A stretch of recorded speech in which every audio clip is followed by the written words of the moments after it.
अस्सलाम वालेकुम नाजरीन, आप देख रहे हैं क्रॉस फायर और मैं हूं नौशाद अली खान। नाजरीन, आज़ाद जम्मू और कश्मीर के पहले मरहले के इंतखाबात पीर को हो चुके हैं। जो मीरपुर डिवीज़न की जो 13 नशिस्तें हैं उसमें से 9 जो नशिस्तें हैं वो नून लीग अपने नाम कर चुकी है, जबकि 4 नशिस्तें पीपल्स पार्टी के हाथ आई हैं। मजमूई तौर पर इंतखाबात जो हैं वो पुरअमन रहे। इक्का दुक्का वाक़यात ज़रूर हुए, कोई जो प्रिजाइडिंग ऑफिसर भी 2 गिरफ्तार हुए, वो किसी निजी रिहाइशगाह में चले गए थे। यानी इस तरह का जो एक इंतखाबी अमल है उसमें कुछ ना कुछ थोड़ा बहुत होता है। एक शख्स की हलाकत हुई जो कि नहीं होनी चाहिए थी, उस पर भी पीपल्स पार्टी जो है बहुत, जिसे कह लीजिए कि शोर मचा रही है, कह रही है कि पीपल्स पार्टी का कारकुन मारा गया। ये जो मामला है, जान किसी की बहरहाल बहुत कीमती होती है, वो नहीं जानी चाहिए किसी सूरत भी। लेकिन इसके लिए जो सियासी जमातें हैं वो क्या इक़दाम करती हैं, इस पर भी बात करेंगे। असल मामला ये है कि जो अफसोस वाला मुकाम है वो ये है कि आज फिर वही रीत दोहराई गई। हालांकि गिलगित बल्तिस्तान में हमने थोड़ा सा देखा था कि अगरचे के थोड़ा सा शोर ज़रूर था, लेकिन एक दूसरे पे धांधली के इल्ज़ामात इस तरह नहीं थे जिस तरह पीपल्स पार्टी ने अब नून लीग पर धांधली के इल्ज़ाम लगाए हैं। उन्होंने तो रियासत को भी जो है ना वो इसके अंदर जिसे कह लीजिए लपेट लिया है। मुझे नहीं पता कि बिलावल भुट्टो जरदारी साहब के पास क्या सबूत हैं, वो क्या सबूत सामने रख सकते हैं, लेकिन आज की जो उनकी तकरीर थी वो काफ़ी सख्त भी थी।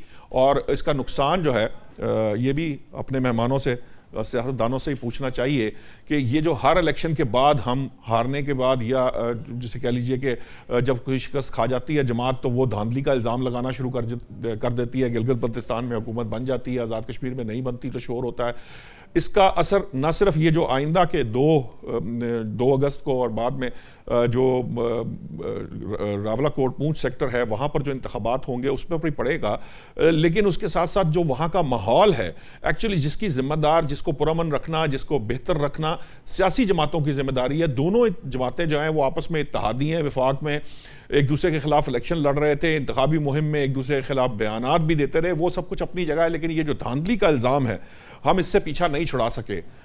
फॉर्चुनेटली और अनफॉर्चुनेटली हम इस जगह पर हैं जहाँ पर ना कोई एक दूसरे के साथ मिलकर हम इंतखाबी इस्लाहात करने को जैसे कहते हैं तरजीह देते हैं, ना करना चाहते हैं।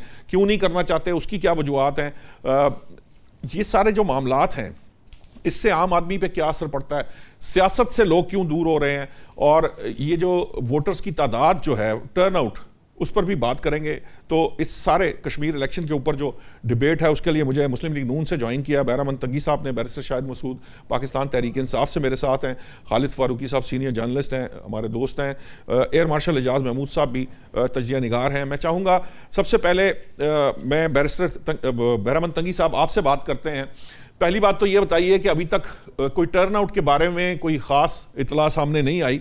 मैंने अपनी जो कैलकुलेशन की है उसके मुताबिक कोई 45 से 50% के करीब है, जबकि पाकिस्तान तहरीक इंसाफ कहती है कि ये तो 20% से भी लो था, यानी 40% भी नहीं था। टर्न आउट बहुत मैटर करता है इन अ वे कि आप ये देखते हैं कि जिस किस्म के हालात कश्मीर के थे उन हालात के अंदर ये टर्न आउट बड़ा मैटर करता है। वो कम था, ज़्यादा था, कितना था, वो उसको ऑफिशियली क्यों अनाउंस नहीं किया जा रहा। और आपके ख्याल से जो इल्ज़ामात अब पीपल्स पार्टी के चेयरमैन ने नून लीग पर लगाए हैं और आपका जो गठजोड़ है रियासत के साथ जिस पे बात की है, उसके बारे में नून लीग जो है अब क्या कहती है? बिस्मिल्लाहिर्रहमानिर्रहीम। नौशाद साहब, आपके 2-3 सवालात हैं और तीनों बहुत अहम है, ताकि आपके चैनल के तवज्जुह से और आपके सवाल के जवाब देने में मैं समझता हूं कि आवाम को हम बाखबर रखें। देखिए, जहाँ तक टर्न आउट की बात आपने की तो मेरे ख्याल में इन हालात में जो कि थ्रेट था कि इलेक्शन हम नहीं होने देंगे, एक्शन कमेटी ने दहशत गर्दी शुरू की थी, वहाँ पर हमारी लॉ एंड ऑर्डर फोर्सेस के जवानों को शहीद करवाया। तो मेरे ख्याल में दूसरी तरफ बहुत सख्त गर्मी थी। तो इन हालात में जो इलेक्शन हो गया है, मैं इलेक्शन कमीशन को अप्रिशिएट भी करता हूँ, दाद भी देता हूँ कि इन हालात में उसने इलेक्शन को मुनक्किद किया। और बहुत बेशक किसी की जान, चाहे वो एक हो या जितनी भी हो या किसी की भी पार्टी हो, उनकी जान बहुत ज्यादा कीमती होती है। एक आदमी शहीद हो चुका है, मैं समझता हूं कि ये भी नहीं होना चाहिए था, लेकिन फिर भी जो सोचते थे एंकर्स, आप जैसे लोग, पॉलिटिकल जमातें कि इलेक्शन नहीं होगा तो इलेक्शन करवा दिया। जहां तक एस्टेब्लिशमेंट की और रियासत की बातें बिलावल भुट्टो जरदारी साहब कर रहे हैं, आज की तकरीर में, कल वाली तकरीर में, तो मैं समझता हूं कि बिलावल भुट्टो जरदारी साहब ने हुदूद पार की, खत्म की। देखिए नौशाद साहब, ये क्या मैसेज दिया इसने पाकिस्तान की 25 करोड़ आवाम को कि मैं मुर्तजा भुट्टो और शाहनवाज भुट्टो का भांजा हूं। यानी ये समझते हैं कि वो अल-जुल्फ़िकार के सरबराह थे, तो मैं भी एक दहशतगर्द तंजीम बना सकता हूं। देखिए इसको सोचना चाहिए कि जब वहां पे गिलगित बल्तिस्तान में इलेक्शन हो गया और ये इलेक्शन जीत गए, तो प्राइम मिनिस्टर ऑफ पाकिस्तान मियां मोहम्मद शहबाज शरीफ साहब ने मुबारकबाद दी, उनके किरदार को, उनकी कैंपेन को अप्रिशिएट किया और उसको हुकूमत बनाने की दावत दी। लेकिन आज जब पीपल्स पार्टी इलेक्शन हार गया, तो जो कल जो तकरीर उसने की है, उस तकरीर में जो अल्फाज इस्तेमाल किए हैं, ये बिलावल भुट्टो जरदारी साहब के एक पार्टी के चेयरमैन का नहीं है। ये मैं समझता हूं कि इसने भी दहशतगर्दी का रास्ता अपनाने की धमकी दे दी कि मैं मुर्तजा भुट्टो का और शाहनवाज भुट्टो का एक बात चाहूं तो मैं कुछ भी कर सकता हूं। एक बात तो अहम है ना कि क्या आपको ये भी तो सोचना होगा ना कि अगर एक पीपल्स पार्टी एक जमात है, आप जानते हैं वफाकी सतह की जमात है और उसकी भी अपनी एक फॉलोइंग है, उसके बावजूद आप उन मुहर्रिकात के ऊपर बात कर सकते हैं या उन्हें ठीक कर सकते हैं जिसकी वजह से वो इस हद तक मजबूर हुए।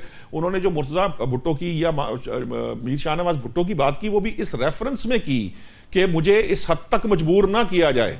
उसका पर्सपेक्टिव समझने की भी बहुत जरूरत है। हम लोग स्टेटमेंट में तो फंस जाते हैं, लेकिन उसके पीछे जो अवामिल कार फरमा है, हम उनको नहीं देखते कि वो देखना जरूरी है कि कैसी क्या बात है कि वो इस हद तक जो है ना चले गए हैं। देखिए नौशाद, मैं आपको बता दूं कि कश्मीरी अवाम ने जब उनको मुस्तरद किया, तो इसमें पाकिस्तान मुस्लिम लीग नून का और इलेक्शन कमीशन का क्या कसूर है? किसने यहां तक पहुंचा दिया कि इसने मामू का मते की मिसाल दे दिया? मैं समझता हूं कि उसने भी कैंपेन की, पाकिस्तान मुस्लिम लीग ने भी कैंपेन की और बाकी जमातों ने, इंडिविजुअल ने और आजादों ने भी कैंपेन की। तो मैं समझता हूं कि जब कश्मीर के अवाम ने फैसला किया मुस्लिम लीग नून के हक में, तो मैं समझता हूं कि इनको कबूल करना चाहिए था। इसने दानली के इल्जाम इसलिए लगाया कि 2 अगस्त को और 10 अगस्त को कश्मीरी अवाम इनको एक दफा फिर तीसरी मरतबा भी इनको मुस्तरद करेंगे। तो ये पहले से उसने रोना शुरू किया और पहले ने इसने चार्जेस लगा दिए कि मुस्लिम लीग नून जो है, मैं रियासत को मतलब कि मुस्लिम लीग नून के हक में फैसले करने के साथ नहीं दूंगा। ये जो एक एक अल्फाज आप निकाल के देख ली, तो मैं समझता हूं कि ये एक पार्टी के चेयरमैन को जेब नहीं देता है कि उसने धमकी आमेज लहजा इस्तेमाल किया। और मैं समझता हूं कि इस वक्त जो कश्मीर में हालात हैं, उन हालात को देखकर इनको ऐसे बयानात नहीं देना चाहिए। या एक तरफ मतलब कि वहां पर मियां मोहम्मद शहबाज शरीफ साहब उनको मुबारकबाद देते हैं, उसकी कैंपेन को अप्रिशिएट करते हैं, उनको हुकूमत बनाने की दावत देते हैं। दूसरी तरफ जब ये इलेक्शन हार जाते हैं तो ये धमकियों पे उतार रहे हैं।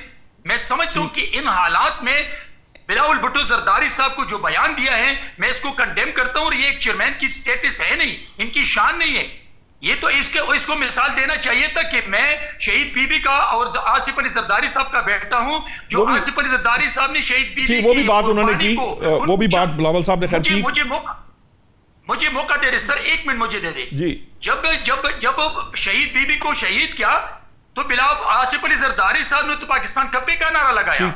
उसने शहीद बीबी को मतलब कि शहादत को कबूल किया और उसने ये नहीं कहा कि मेरे साथ ज्यादती हो गई। तो आज क्या हुआ है बिलावल भुट्टो जरदारी साहब की, जो उसने धमकी दे दी। ठीक है, आपका पॉइंट आ गया। इसी बात को जरा आगे बढ़ाते हैं। बैरिस्टर शाहिद साहब, ये जो मामला है, अब ये पता नहीं, आई डोंट नो कि बिलावल भुट्टो साहब क्यों इतना तिलमिला रहे हैं, मुझे नहीं पता कि क्या इसके पीछे मुहर्रिकात हैं।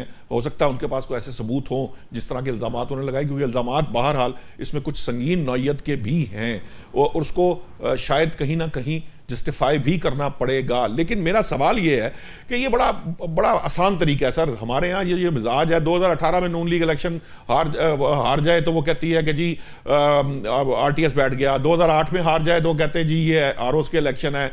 2000 अगला जो इलेक्शन आ जाए, ये जो हमारा गुज़िश्ता इलेक्शन हुआ है वो फॉर्म 47 की। ये जो मामला है, क्यों पॉलिटिकल पार्टीज बैठकर कोई कोड ऑफ कंडक्ट नहीं तय करती, खेलने के असूल तय नहीं करती? ये जो बाद में सिर्फ इसलिए कि मैं हार गया हूं तो मैं लोगों को ये कहकर, क्या आपको लगता है कि आप अवाम या वोटर्स इतने बेवकूफ हैं कि वो इस बात को तस्लीम कर लेंगे कि 4 नशिस्तों पे आप जीत रहे हैं, 9 पे अगर आप हार गए तो आप कहते हैं धांधली हुई, आप 9 पे जीत जाते, 4 पे जो क्या कहते हैं हार रहे होते तो आप कहते हैं ये बहुत बेहतरीन शफाफ इंतखाबात है, जैसे राना सनाउल्लाह और अमीर मुकाम साहब कह रहे थे। तो जीतने वाली पार्टी शफाफ करार देती है, हारने वाली पार्टी उसको तस्लीम करने को तैयार नहीं होती।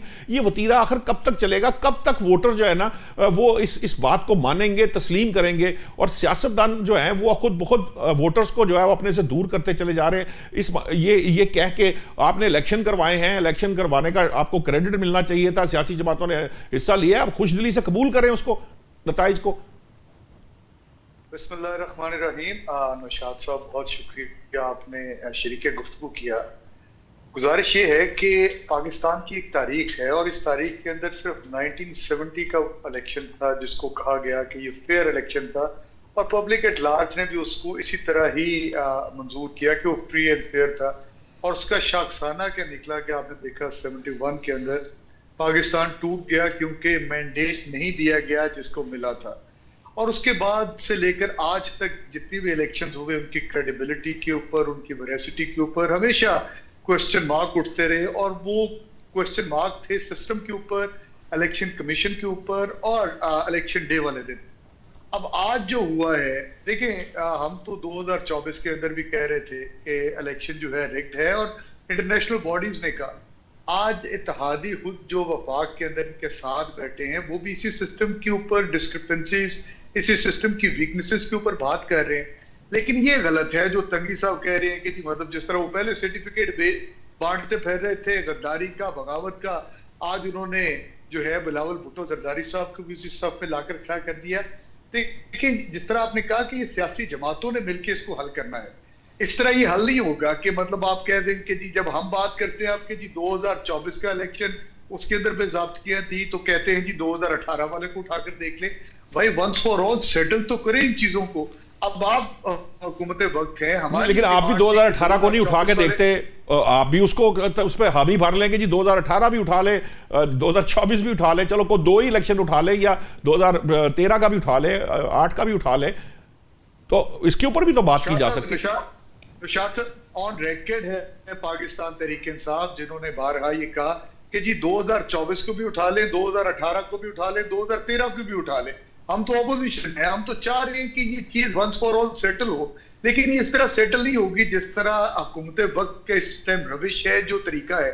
2018 के अंदर जब इलेक्शन हुआ तो उसके बाद जो अमेंडमेंट्स आई थी आपको याद होगा, पीडीएम खुद लेकर आई थी 2022 के अंदर जब हुकूमत के अंदर आई कि जो इलेक्शन पिटीशंस होंगी, जो इलेक्शन डिस्प्यूट्स होंगे उनको सिटिंग जज ऑफ दी हाई कोर्ट सुनेंगे।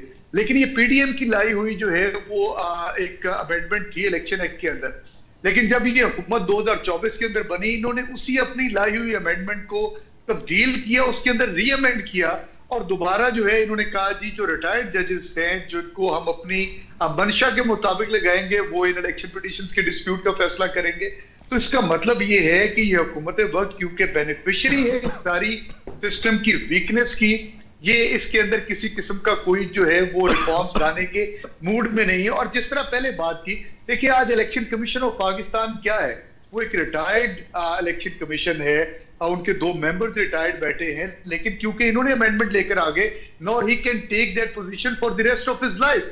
लेकिन जब तक नई अपॉइंटमेंट नहीं होगी, आइन के अंदर ये लिखा हुआ इलेक्शन कमीशन वहां पे रहेगा। बैरिस्टर साहब, अपोजिशन सेनेट में भी मौजूद है, कौमी असेंबली में भी मौजूद है, क्या कर रही है? जी आवाज उठा रहे हैं अपोजिशन के अंदर, लेकिन अपोजिशन को जिस तरह मीडिया पाकिस्तान, मैंने पिछले 6 माह में election commission, chief election commissioner की तैनाती से मुतल्लिक एक लफ्ज कहीं से पीटीआई के मुंह से नहीं सुना, या मैंने किसी तकरीर में नहीं सुना, असेंबली की किसी तकरीर में, हो सकता है मुझसे वो हो गई हो, कोई कोताही हुई हो, लेकिन मुझे ऐसी कोई कंपेन नजर नहीं आई जिस पे बात की गई हो कि जी मैं इसके ऊपर बिल्कुल आपको जो है वो चैलेंज भी करूंगा। हमने बारहा इलेक्शन पार्लियामान के अंदर भी और अपनी असेंबलीज के अंदर भी बतौर ऑपोजिशन इस चीज को उठाया, डिफरेंट टॉक शोज के अंदर उठाया, हमारा कहीं पे एहतजाज होता है उसके अंदर इस चीज को उठाते हैं कि इलेक्शन कमीशन ऑफ पाकिस्तान को रिफॉर्मुलेट करने की जरूरत है, रिफॉर्मेशन की जरूरत है, जो लोग रिटायर हो गए उनको घर भेजने की जरूरत है। ये आप कहते हैं, लेकिन मैं नए उसकी तैनाती लेना है। ठीक, मैं आपके पास दोबारा वापस आऊंगा।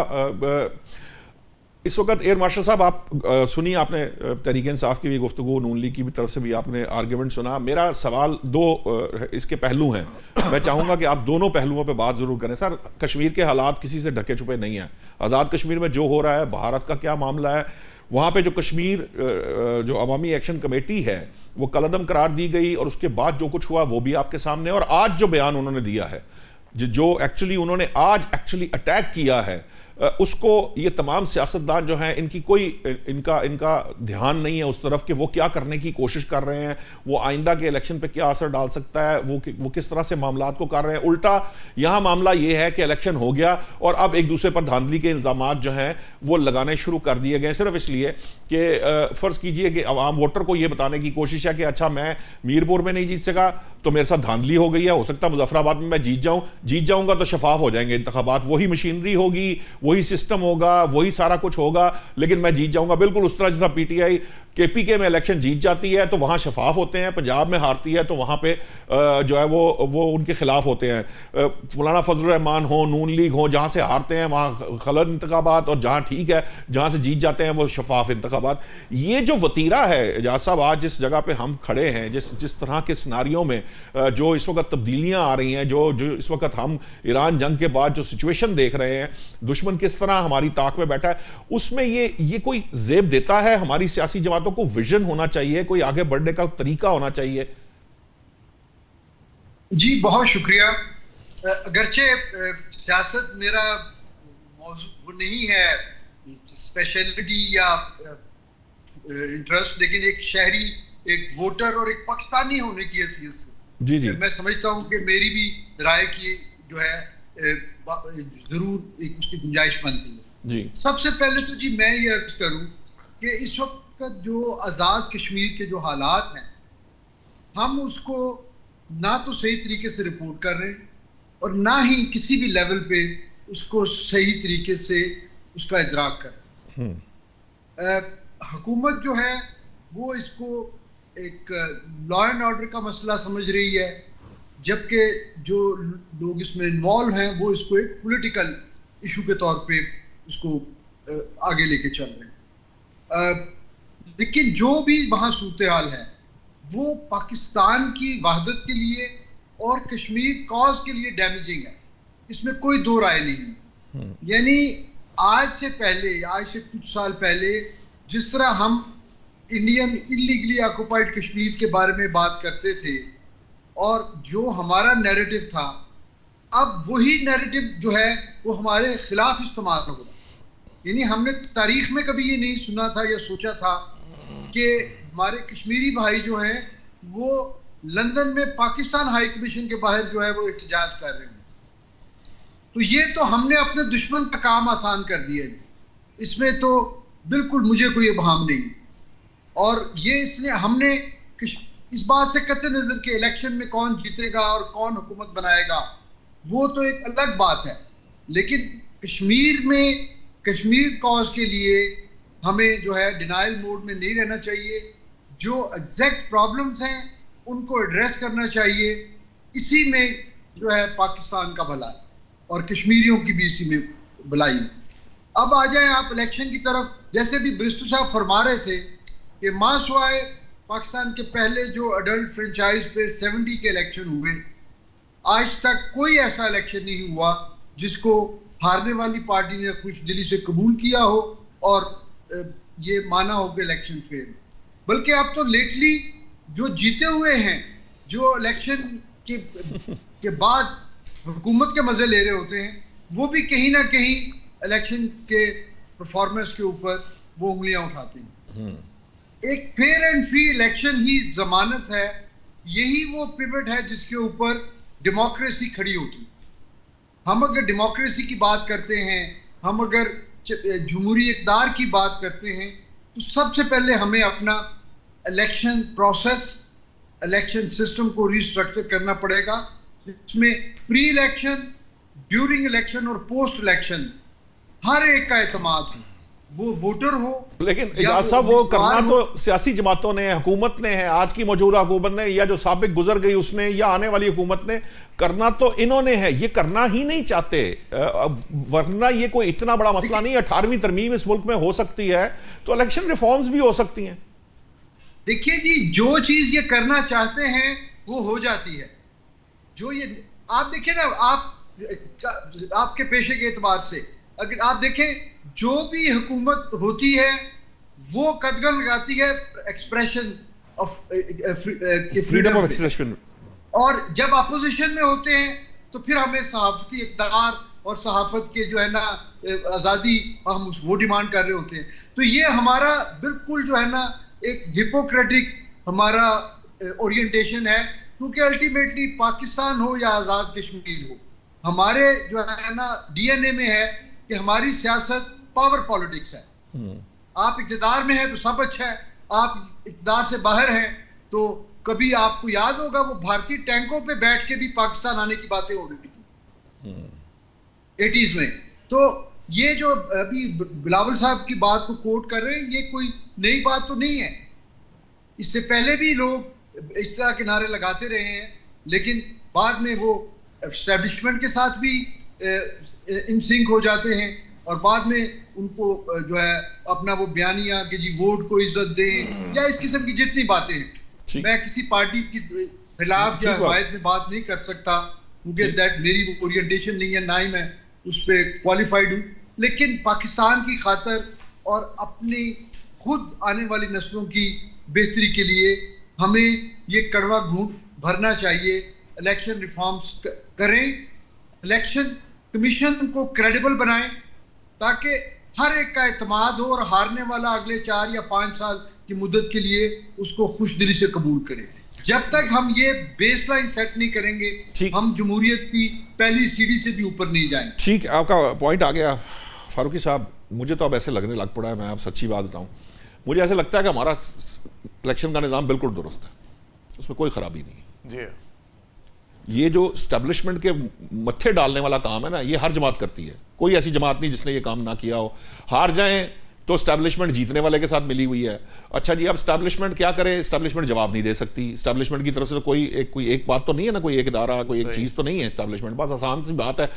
असल में ये अपनी हार को छुपाने का मामला है। जो हार जाएगा वो छुपाने की कोशिश करेगा। अब एक जो एजाज साहब को जो मैंने कहा था, ये जो कश्मीर अवामी एक्शन कमेटी का जो आज का बयान है, ये जो उसने कोशिश की है एक्चुअली, जो एक तरह से कश्मीरियों को उभारने की इस अपील तो उनकी किसी ने सुनी नहीं, क्योंकि ऑलमोस्ट 40 से लेकर 50% तक का टर्नआउट का अंदाज़ा मेरा है, हो सकता है गलत हो।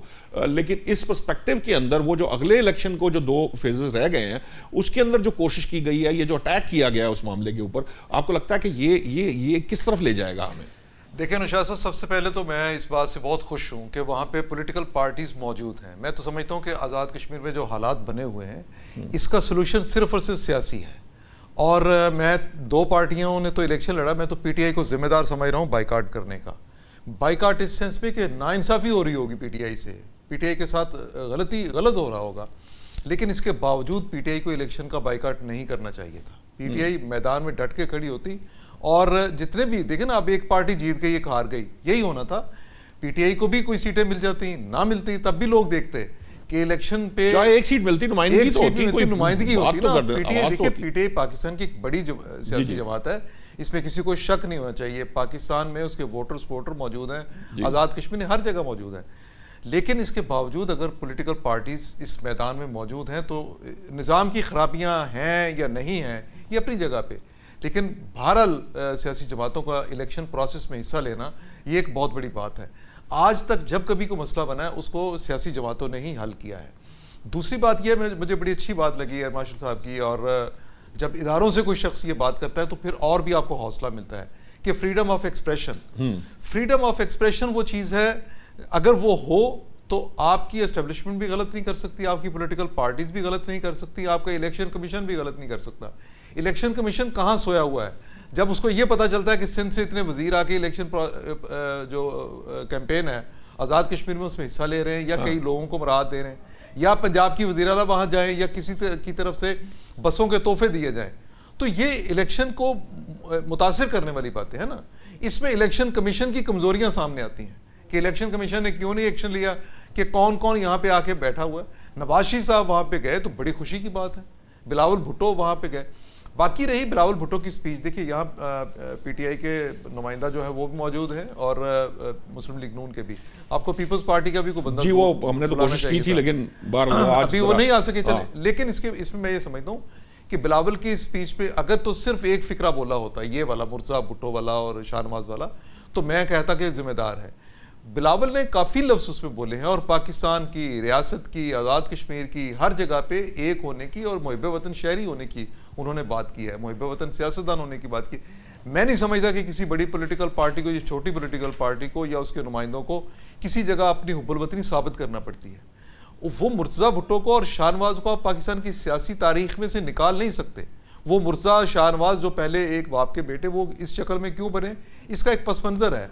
सो बिलावल ने कहीं उसी में ही एक ये बात कर दी। बहरहाल उनको उसकी बजाय, ये तंगी साहब ठीक कह रहे हैं कि बीबी बेनज़ीर भुट्टो का हवाला दें, वो ज़्यादा मजबूत रेफरेंस है। बिल्कुल ठीक है। बाकी ये देखिए, ये जो एक्शन कमेटी वाला मामला है ना, इसकी तरफ से इस तरह की बयानबाजी आती रहेगी। आज सिर्फ एक्शन कमेटी ने, ये जो कलअदम तंजीम है उसके ने ये बयान नहीं दिया, भारतीय दफ्तर खारजा की तरफ से भी आज़ाद कश्मीर के इलेक्शन पर सवाल उठाया गया है। सो आपको बातें कई जगह पे मिलती हुई नजर आती हैं। ये प्रोपेगेंडा जो जॉइंट एक्शन कमेटी ने मुतालबात की आड़ में शुरू किया हुआ है, कश्मीरी अवाम के साथ जो महरूमी का खेल है, ये सिर्फ कश्मीर में नहीं है, पाकिस्तान में भी हम इसी तरह इस पे शिकवा करते हैं। हमारी बहुत सी हम सेगमेंट ऑफ अपनी लाइफ सोसाइटी में जो है, समझते हैं, लेकिन इस सारे कुछ के पीछे जो कि JKLF वगैरह वहाँ पे जिस तरह इन्वॉल्वमेंट उनकी हुई, ये जैसे एयर मार्शल साहब ने कहा कि बैरून मुल्क से वहाँ पे लंदन में पाकिस्तानियों को वो एलिमेंट है जो एक खुद मुख्तार कश्मीर का नारा लगाता रहा है। हम कहते हैं कश्मीरी एलिमेंट भारत की जो मिलना चाहिए, वो जो एम्बेसी है वहां पर भी मुलाकातों की बातें सामने आई। हम देखिए नौशाद साहब, हम कहते हैं कश्मीरी आवाम को हक़ खुद इरादियत मिलना चाहिए, लेकिन ये जिस सेंस में, जिस तरह से, जिसको बेस बना के ये प्रोपेगेंडा किया जा रहा है, इसके पीछे हमें भारतीय एलिमेंट और वो एलिमेंट जो यहीं से बात शुरू करूंगा। मुझे जरा ब्रेक का कहा जा रहा है, अजान का वक्त है, मैं अभी लेते हैं ब्रेक के बाद वापस आते हैं तो यहीं से बात का सिलसिला जोड़ते हैं।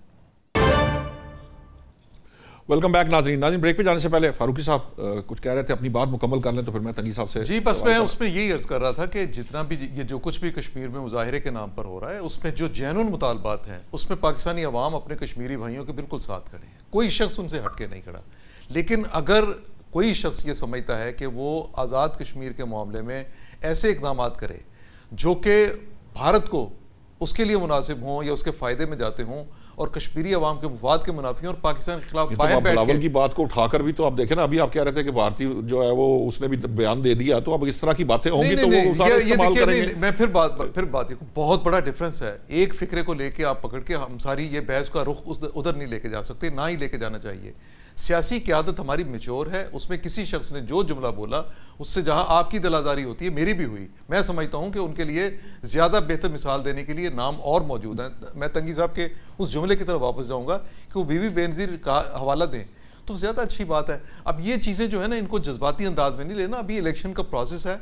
बाकी देखिए, हो सकता है कल को बिलावल जो है अपने खुद ही कह दें कि ये फिक्रा जो है कोई ऐसा कर ले अपनी बात से। तंगी साहब, आप ये जो इल्ज़ाम तो सरकारी मशीनरी इस्तेमाल के, सियासी रिश्वत की वजह से फारूकी साहब ने बात की है, वो भी हुई। गिनती, अब एतराज़ सामने आता है, आप क्या गिनती करवाएंगे? क्या आप वो जो एतराज़ात कितने इलेक्शन कमीशन को, ये भी एक बड़ा मसला है हमारे यहाँ कि हम सिर्फ स्टेटमेंट्स, बयानात की हद तक तो बहुत गुफ्तगू करते हैं, लेकिन अमली तौर पर मामलात कुछ और होते हैं। मैं तंगी साहब, ये जो आपकी तरफ से इस वक्त जो सवाल है वो ये है कि आप क्या समझते हैं कि ये जो जितने भी एतराज़ात आप बिलावल भुट्टो साहब को आप क्या किस तरफ लगा रहे हैं, वो एक अलग बयानात को छोड़ के, उनकी जो तकलीफ है, उनका जो आर्ग्यूमेंट है या उनके जो इल्ज़ामात जो प्रैक्टिकली अगर कोई उसके अंदर कोई चीज़ है तो क्या हुकूमत उसको एड्रेस करेगी? नौशाद साहब, आपके सवाल से आपने, एयर मार्शल साहब ने और खालिद साहब ने 3 बातें की, मैं जल्दी उनको थोड़ा सा एक्सप्लेन कर लूं। देखिए नौशाद साहब, आपने कहा था कि जो भी इलेक्शन हार जाते हैं वो मानते नहीं है और वो धांधली के इल्जाम लगाते हैं। तकरीबन आई थिंक 20-25 दिन पहले गिलगित-बल्तिस्तान में इलेक्शन हो गया और पाकिस्तान मुस्लिम लीग इलेक्शन हार के प्राइम मिनिस्टर ऑफ पाकिस्तान ने उसको एक्सेप्ट किया, उनको अप्रिशिएट किया, उनको हुकूमत बनाने की दावत दी और उसने कहा था कि हमारी सीटें कम है तो मेरे ख्याल में ये तो बहुत बड़ी मिसाल है, और इससे मेरे ख्याल में ना आप ना कोई और बंदा तमाम जमातों के एक सब में खड़ा नहीं कर सकते कि तमाम जमातें जब हार जाते तो वो फिर इलेक्शन पे इल्जाम लगाते हैं। मेरी पार्टी ने उस दिन इलेक्शन हारा और उसने एक्सेप्ट किया, अपनी हार को एक्सेप्ट किया है, उनको हुकूमत बनाने की दावत दी। जहां तक एयर मार्शल साहब ने एक बात की कि पहली मर्तबा मैंने सुना और मैंने देखा कि लंदन में हाई कमीशन पाकिस्तान कमिश्नर के सामने कश्मीरियों ने मुजाहिरा किया। देखिए, मैं एयर मार्शल साहब ने बहुत अच्छी बात की, लेकिन इस बात से मैं मुत्तफिक नहीं हूं। वो पीटीआई के लोग हैं और पीटीआई ने हमेशा ये काम किया है कि जहां से भी पाकिस्तान की बदनामी हो ताकि वो मुजरिम कैदी 804 की रिहाई के लिए रास्ता हमवार करे। वो चाहे इंडिया की सोशल मीडिया हो, ताकि तालिबान रिजीम का सोशल मीडिया हो, ताकि पीटीआई का सोशल मीडिया हो, ये तीनों सोशल मीडिया उठा दे और देख ले कि उनमें फर्क है कि नहीं है। मेरे ख्याल में कोई फर्क नहीं है। ये जो एम्बेसी के सामने जो मुजाहिरा करने वाले लोग थे वो कश्मीरियों के शक्ल में पीटीआई के लोग थे और पाकिस्तान की हुकूमत को और पाकिस्तान को बदनाम करने की वो नाकाम कोशिश की है, और वहां पर इंडिया और वो स्टेटमेंट एक पेज पे है। जहां तक खालिद साहब ने बात की कि पीटीआई ने अच्छा नहीं किया कि उसने बाइकाट किया, मैं बिल्कुल इत्तेफाक करता हूं कि सियासी जमातें इलेक्शन में हिस्सा लेना चाहिए, ताकि सिस्टम जो भी हो, अगर इस सिस्टम के अंदर आपने रहना है तो फिर सिस्टम को फॉलो करना और उसमें हिस्सा लेना मेरे ख्याल में एक सियासी जमात की निशानदेही होती है। लेकिन जब से पीटीआई वजूद में आई है, जो धरने से लेके आज तक उसमें प्राइम मिनिस्टर भी रह चुका है, उसमें अपोजिशन भी रह चुका था, इसमें 3-4 सूबाई हुकूमतों को खत्म करने की भी बातें की, फिर वहां पर रिजाइन की भी बात की, फिर रिजाइन वापस लेने की भी बात की। तो मैं खालिद साहब को बताना चाहता हूं कि आज तक पीटीआई ने कौन सा कारनामे हो, वो जमहूरी हो, वो डेमोक्रेटिक प्रोसेस की मजबूती के लिए हो, वो जब इसका प्राइम मिनिस्टर खड़ा था और मेरे अपोजिशन लीडर मियां शहबाज शरीफ को माना है, और तंगी साहब आपने कई दिहाइयां पीपल्स पार्टी के साथ गुजारी हैं। 90 की दिहाई के अंदर पीपल्स पार्टी और नून लीग इसी तरह एक दूसरे से दस्तों गिरेबान थी। हमने वो सारा वक्त अपनी आंखों के सामने देखा। हमने देखा था कि किस तरह लड़ाई होती थी, किस तरह एक दूसरे से मार कुटाई होती थी। वो भी तकरीबन इसी तरह के हालात थे। कोई ऐसा वो नहीं था, जब पीपल्स पार्टी को रगड़ा लग रहा होता था तो वो जेलें काट रही होती थी और वो जो है ना वो किले काट रहे होते थे, और जब नून लीग को रगड़ा लगता था तो वो या तो यहाँ पे वो उनको मार पड़ रही होती थी, या वो जो है वो कुलसूम नवाज साहब की साहिबा की जो स्ट्रगल है वो हमारे सामने। ये इशू नहीं है। इशू ये है कि मेरा सवाल इससे मुख्तलिफ है तगी साहब। ये तो हम बड़ी आसानी से कर लेते हैं, ये बड़ा आसान है, गद्दारी के फतवे बांट लेना या एक दूसरे के खिलाफ इल्जाम लगा देना। इल्जाम लगाने वाला भी गलत है, गद्दारी के फतवे बांटने वाला भी गलत है। सवाल ये है कि किसी को अगर कोई तकलीफ है तो मेरा सवाल ये था, क्या आप वो रफा करेंगे, अमली तौर पर कोई उसके लिए कोई काम करेंगे? आता हूँ ना नौशाद साहब, आप बहुत जल्दी करते हैं ना। देखिए, मैं आपसे सवाल आता हूँ, अगर मैंने जवाब दिए तो बेशक आप कर ले। मेरे खालिद साहब की एक बात है, मैं उसको भी जवाब दे दूं, फिर आपके सवाल की तरफ आता हूँ। देखिए, खालिद साहब ने कहा कि एक सेंटेंस, उस दिन मौलाना साहब ने पूरी तकरीर में एक सेंटेंस कहा था, जिसमें उसने कहा था कि जो शुहदा है, जो शहादती देते हैं, तो वो तन्हाई लेती है। तो उस पे पूरे पाकिस्तान के 25 करोड़ आवाम ने उनको उस जुबान को कंडेम किया और उस पे बात की। मेरे ख्याल में लीडरशिप को चाहिए कि वो तकारीर में ऐसे अल्फाज का चुनाव करे ताकि अवाम उनको समझ सके, उसमें धमकी ना हो, उसमें दहशतगर्दी का एलिमेंट ना हो, उसमें गुस्सा ना हो, उसमें बुर्दबारी और तहम्मुल के साथ तकारीर करे। जहां तक नौशाद साहब आपका सवाल है, देखिए, बिलावल भुट्टो जरदारी साहब ने during the Gilgit Baltistan election ये नहीं कहा था कि मरकज में मुस्लिम लीग नून की हुकूमत है, तो वो चाहते कि गिलगित बल्तिस्तान में उसकी हुकूमत बने। क्या मत है कि नवाज शरीफ साहब के बारे में कौन से अल्फाज इस्तेमाल नहीं किए थे, बाबू कहा था, मेहमान कहा था, लेकिन हमने उनको जवाब नहीं दिया। हमने सिर्फ फोकस किया था अपने कैंपेन पे। और जब मियां साहब तकरीर कर रहे थे तो उसने कहा था कि मैं किसी पे इल्जाम नहीं लगाता हूं, बल्कि मैं कारकर्दगी की बुनियाद पर वोट मांगने के लिए आया हूं। जब हार गए हम तो हमने एक्सेप्ट किया। अभी बिलावल भुट्टो जरदारी साहब ये जो स्टिप लगाते, सीढ़ी लगाते, क्यों? वो 2 अगस्त से अपने हार से डर गए हैं, वो पागलपन का शिकार हो चुके हैं। और मैं समझता हूं, मैंने 44 साल गुजारे हैं, लेकिन खुदा की कसम मैंने कल की जो स्पीच सुनी है, मुझे दुख पहुंचा है कि एक इतनी बड़ी पार्टी को इस तकरीर से सत्यानाश किया कि कश्मीरी अवाम को आप दहशतगर्दी की तरफ उनको मैसेज देते हैं। आप अभी से अपनी शिकस्त देकर ये तकरीर करते हैं। ये खालिद साहब एक सेंटेंस नहीं है, पूरी तकरीर उठा के देख लें। वो जो सख्त लहजा इस्तेमाल किया उसने एक्सेप्ट नहीं किया। उनको चाहिए था कि अपने वोटर्स को अपनी तरफ माइल करें, इस फेस को एक्सेप्ट कर लें और अपने आने वाले दिनों की 2 अगस्त के लिए वो कैंपेन करें और अपना वो प्रोग्राम जो सिंध में 18 साल में आपने आवाम को डिलीवर किया है, सवाल तंगी साहब वहीं खड़ा है, आवाम के सामने रख वोट मांगे। सवाल मेरा वहीं खड़ा है, क्या आप उन एतराजात को दूर करेंगे जो बिलावल भुट्टो जरदारी साहब के हैं? ये इस पे जरा मुझे शॉर्ट जवाब दे दें, फिर मैंने बैरिस्टर साहब की तरफ जाना। मैं नौशाद साहब हम हुकूमत में है, मरकज में, वो हमारी इत्तेहादी जुमात है। हमारी कोशिश ये है कि हम इत्तेहादी जुमाती की तमाम रिजर्वेशन को दूर करें, लेकिन जो कैंपेन के दौरान बिलावल भुट्टो जरदारी साहब का रवैया है, उनका जो लहजा है, ठीक है, आपका पॉइंट आ गया। आपने मुझे करना है बैरिस्टर साहब, ये जो बड़ा एक इंपॉर्टेंट पॉइंट है, ये इल्जामात जो लगाना ये बड़ा आसान होता है। मुझे एक रिपोर्ट मुझे याद है कि उज़रदारियां जितनी फाइल की थी पीटीआई ने, कोई एक उज़रदारी भी कहीं पर एक्सेप्ट नहीं हुई, एक सिंगल।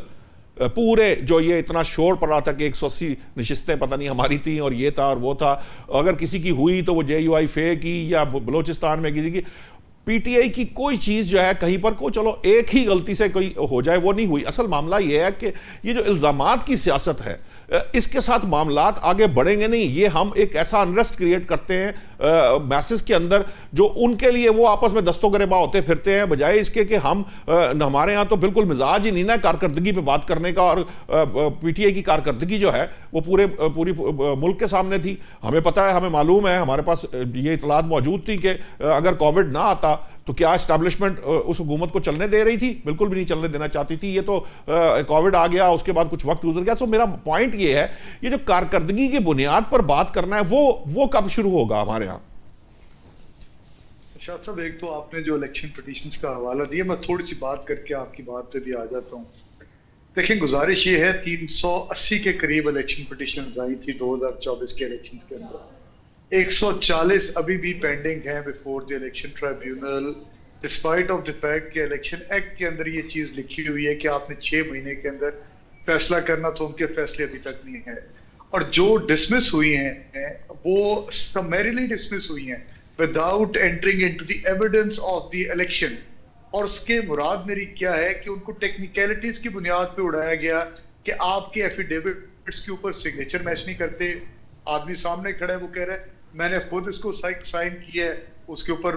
और मेरी अपनी एक मिसाल मैं देता हूँ आपको, मेरा और मेरे जो ओपोनेंट कैंडिडेट थे पाकिस्तान मुस्लिम लीग एन से, उनका डिफरेंस था 1079 वोट्स का, 1079 वोट का फर्क था। मैं इलेक्शन पिटीशन के अंदर गया, मेरे वाले केस के अंदर 3 फॉर्म 47 निकाले गए थे और तीनों फॉर्म 47 एक दूसरे के साथ मैच नहीं करते थे, उनके अंदर सीरियस डिस्क्रिपेंसीज थी।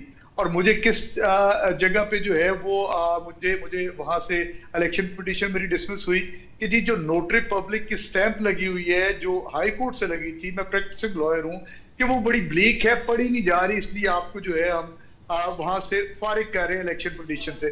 तो ये तो इलेक्शन पिटीशन का हवाला था। जिस तरह मैंने पहले बात की, इसी इलेक्शन एक्ट के अंदर 2022 के अंदर ये अमेंडमेंट लेकर आए थे कि सिटिंग जज ऑफ द हाई कोर्ट सुनेंगे। फिर क्या ऐसा हुआ कि इस्लामाबाद हाई कोर्ट के 2 जजेस को, सिटिंग जजेस से ये चीजें लेकर रिटायर्ड जजेस को दे दी गई और उसके बाद उन्होंने इस्लामाबाद के पूरे इलेक्शन जिसके ऊपर सीरियस किस्म के क्वेश्चन मार्क्स थे, वो सारे के सारे ठीक हो गए और वो इलेक्शन। अब आप इन चीजों को दूर करने के लिए, टाइम बड़ा शॉर्ट है, मुझे बताइए इनको दूर करने के लिए कुछ करेंगे? जी मैं वही अर्ज कर रहा हूँ।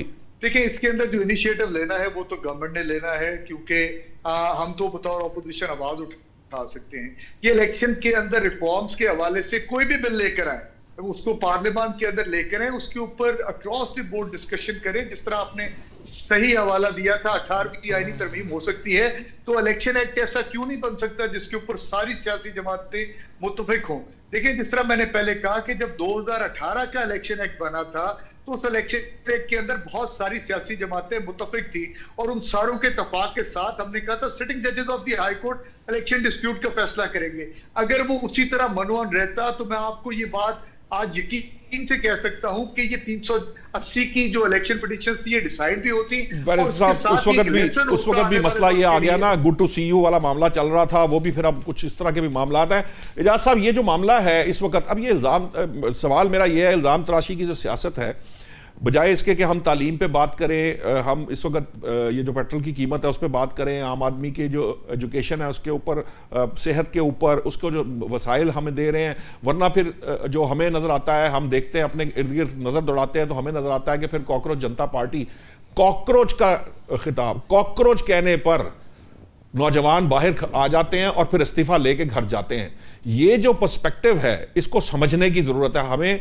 क्या हम इस चीज को समझ पा रहे हैं कि अब नौजवानों का मिजाज क्या है और हम उस मिजाज को कैसे हैंडल कर सकते हैं, टैकल कर सकते हैं? किसी सियासी पार्टी ने इस वक्त तक ये नहीं सोचा होगा कि वहां नौजवानों के, कश्मीर में जो मीरपुर के इंतखाबात है इसमें कितने % नौजवानों ने वोट दिया है, कितने नौजवान वोट डाल रहे हैं और कितने जो है वो नौजवान वोट डालना नहीं चाहते। इसके बजाय हम सिर्फ ये इसके ऊपर बहस कर रहे हैं क्योंकि हमारे पास और कोई रास्ता नहीं बचता। जब बिलावल भुट्टो जरदारी साहब स्टेटमेंट्स दे दें, बड़ी बड़े बयानात आ जाएं, बड़े बड़े धांधली के इल्जाम आ जाए, तो हम मजबूर है कि हमें उसको डिबेट करना है क्योंकि हमने व्यूअर को वो उसकी असल शक्ल दिखानी है। तो ये जो कारकर्दगी और जो असल इश्यूज पे बात करना है वो क्यों ना पाया था पाकिस्तान के अंदर? जी, यही तो बुनियादी मसला है कि हमारे यहाँ अगर आप देखें तो तमाम पार्टीज का जो सियासी मंशूर है वो मेरा ख्याल है उसमें सब में यकसानियत है, मेजर इश्यूज में कोई इख्तलाफ नहीं। लेकिन जब वही पार्टीज हुकूमत में आती हैं तो वो बजाय इसके कि वो अपनी कारकर्दगी की बुनियाद पे अगले इलेक्शन की लिए जो है ना इंतज़ार करें, वे एक तो इनको इतनी इनसिक्योरिटीज़ होती हैं मैं समझता हूँ, क्योंकि आपने खुद भी रेफर किया कि 90 की दिहाई में जिस तरह 4 हुकूमतें बदली गई, तो एक तो इतनी इनसिक्योरिटीज़ होती हैं कि वो शायद 5 साल की ना तो वो प्लानिंग कर पाते हैं और ना ही उनके लिए वो वोटर को जो है पे बैक करना उनका मकसद होता है। ऑनेस्टली मैं तो ये महसूस करता हूँ। अदरवाइज अगर परफॉर्मेंस में कोई इशू होगा अगली बार बेहतरी हो जाएगी, लेकिन अगर आप थ्रू आउट जो है पहले दिन से ही बात फिर घूम फिर के वहीं आ जाएगी कि पहले दिन से ही सिटिंग गवर्नमेंट जो होती है वो डिफेंसिव पे होती है, क्योंकि इलेक्शन प्रोसेस जिसके जरिए वो इक़्तिदार में आते हैं, जब वो प्रोसेस ही चैलेंज हो जाता है तो उनका अपना इक़्तिदार में रहना जो है वो फिर मशरूत होता है बहुत सारे दूसरी फोर्सेस से। ठीक है यू नो डेमोक्रेटिक। आपका पॉइंट आ गया। वक्त थोड़ा सा कम है फारूकी साहब। अब मामला ये है कि ये एक्चुअली मुझे ऐसे लगता है कि ये जो सियासी जमातें ये इल्जामात लगाती इसलिए हैं क्योंकि प्रोग्रेस के पर्सपेक्टिव में अगर फर्ज कीजिए मैं और आप प्रोग्रेस पे वोट डाल रहे होंगे तो फिर बड़ी मुश्किलात आ जाएंगी सियासी जमातों को। तो आपको नहीं लगता कि ये सिर्फ आवाम को बेवकूफ़ बनाने के लिए सारे इल्जामात का सिस्टम शुरू कर दिया जाता है? गवर्नमेंट तो यार वो 2014 का धरने की बात हो रही थी, फिर गवर्नमेंट आ भी गई, चली भी गई, अगली भी आ जाएगी, वक्त गुजर जाएगा, 5 साल गुजरते कहाँ पता लगता है। देखिए नौशाद साहब, जब तक सियासी जमातों के अंदर जमहूरियत नहीं होगी, जमहूरी मिजाज नहीं होगा, क्रेडिबिलिटी जो वोट की है वो महफूज नहीं होगी, उसका इलेक्शन की साख नहीं होगी तब तक, और आपका कानून की बालादस्ती नहीं होगी। हर जगह पे कानून की बालादस्ती से हर शख्स अवॉइड करता है। पॉलिटिकल पार्टीज़ भी, इनफरादी तौर पे भी हमारा कल्चर ये बन चुका है। अभी इस मुल्क में अगर आपने शफाफ इंतखाबात करवाने हैं तो उसके लिए आपको एक मजबूत इलेक्शन कमीशन, कानूनी तौर पर जो मजबूत हो वो चाहिए। आपको ऐसी इलेक्शन लिस्टें चाहिए, वोटर्स की लिस्टें चाहिए जिस पर सब लोगों को पता हो। और इसके साथ आखिरी बात उसमें यह है कि बाकी छोटी छोटी चीज़ें तो शामिल होती हैं। आप इलेक्शन के रिजल्ट का बर वक्त ऐलान करें और उस जो ऐलान करें उस पर पता हो हर वोटर को कि वो जिसको वोट दे के आया है वोट उसी के बॉक्स में। मुझे तंगी साहब से ना एक सवाल, मैं आपकी बात काट कर, अगर उसको वोट नहीं जाएगा तो फिर ये मसला बन जाएगा। तंगी साहब सिर्फ 30 सेकंड के लिए मुझे ये बता दीजिएगा, 1 रुपया पेट्रोल कम हुआ, अब आप खुश हैं? हालात के मुताबिक मेरे ख्याल में इस वक्त पाकिस्तान जो कुछ कर रहे हैं कोशिश करते हैं कि वो गरीब आवाम पे बोझ न डालें। ठीक है, बहुत बहुत शुक्रिया नाज़रीन, प्रोग्राम का वक्त खत्म हो गया। तंगी साहब आपका बहुत शुक्रिया, बैरिस्टर साहब आपका बहुत शुक्रिया, फारूकी साहब आपका भी शुक्रिया, और एजाज साहब आपका भी बहुत बहुत शुक्रिया। नाज़रीन, बात यह है कि जो हमारे अवाम को जो बात समझनी है और वो ये है कि उन्होंने वोट कारकर्दगी की बुनियाद पर देना है। जब तक वो कारकर्दगी की बुनियाद पर वोट देना शुरू नहीं करेंगे, ये जो एक कल्ट या पर्सनलाइजेशन और ये लीडर्स को प्रेज करने और इन चीज़ों से निकल कर एक्चुअली वो कारकर्दगी की बुनियाद पर वोट नहीं देंगे, तब तक जमातें जो हैं वो इसी तरह से एक दूसरे पर इल्ज़ामात के ज़रिए 5 साल गुजारने में जो है ना वो लगी रहेंगी। वो कारकर्दगी दिखाएंगी तब जब हम बतौर वोटर उनसे कारकर्दगी डिमांड करेंगे और उसी की बुनियाद पर वोट देंगे। आज तक के लिए इतना ही। कल नए मौज़ूआत के साथ हाजिर होते हैं। अल्लाह निगहबान।